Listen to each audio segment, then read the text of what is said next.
It's 6 o'clock in the morning in Lagos. These early birds are about to run a marathon.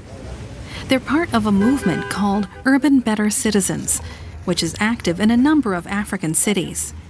It integrates physical activity and citizen science, promoting youth participation in its push for more sustainable and healthier urban environments. We'll be going out with this mobile air quality sensor and Urban Better Citizens app to collect air quality data and also data about the environment and equally sensitizing people. And then along the way when we are going, we use the Urban Better Citizens app from our phone to capture what is happening around the environment at that time. Lagos struggles with bad air quality, especially during the dry season.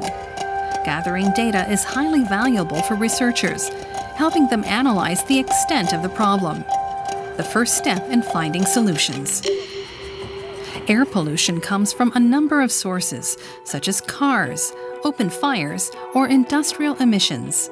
Weather conditions can further influence air quality.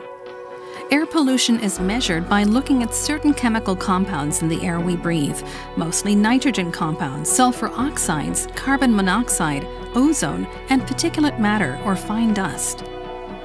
The marathon runners are helping to create a map of the city's air quality. Road traffic and diesel generators are among the major pollution sources. The smoking of fish and open stove cooking, such as in this waterfront settlement, are further contributing factors.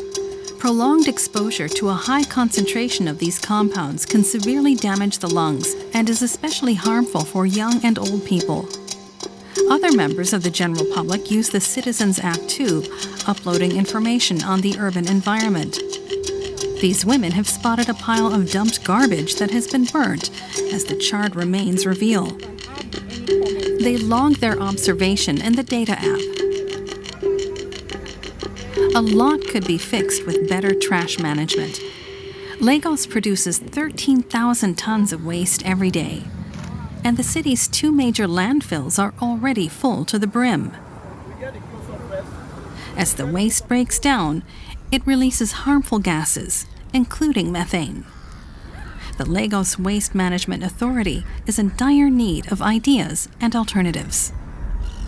These are landfills that have been in operation for a decade to 2 decades, and they're full. We have to close them down. And in closing them down, we have to introduce circular economy practices, sorting waste at source, which is one of the policies of the government. And we're actually going to amend the laws to make it mandatory that every resident must separate their waste at home. In their homes, you must separate your waste into the papers, the plastics, the metals, and then the food waste.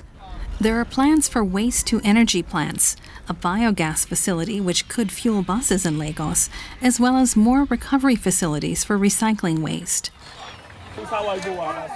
To build citizen awareness, the Lagos Waste Management Authority, or LAWMA, sends advocacy officers to markets to inspect, educate, and help with complaints.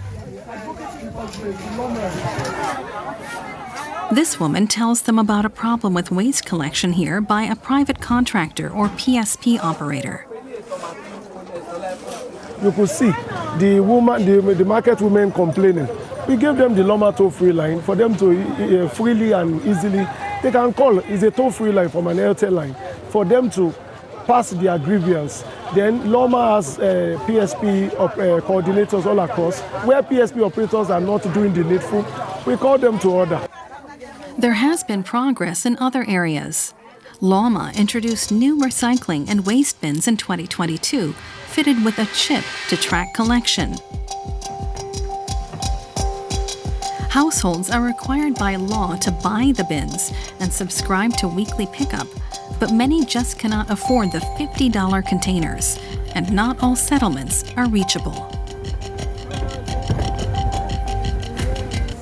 In the meantime, the runners have finished their marathon. The data they collected on their run reveals heavy pollution in some areas where it exceeds critical levels. So you can see when we started, it was from moderate and then going to red. When we got to some point, it came down to yellow. The smoke kept coming up between Iraja and Makoko area. You can visibly see it in that place. They present the data to the Lagos Environmental Protection Agency and discuss ideas to improve the situation. Even if progress is slow, awareness of air quality is an important step in improving living conditions in Lagos.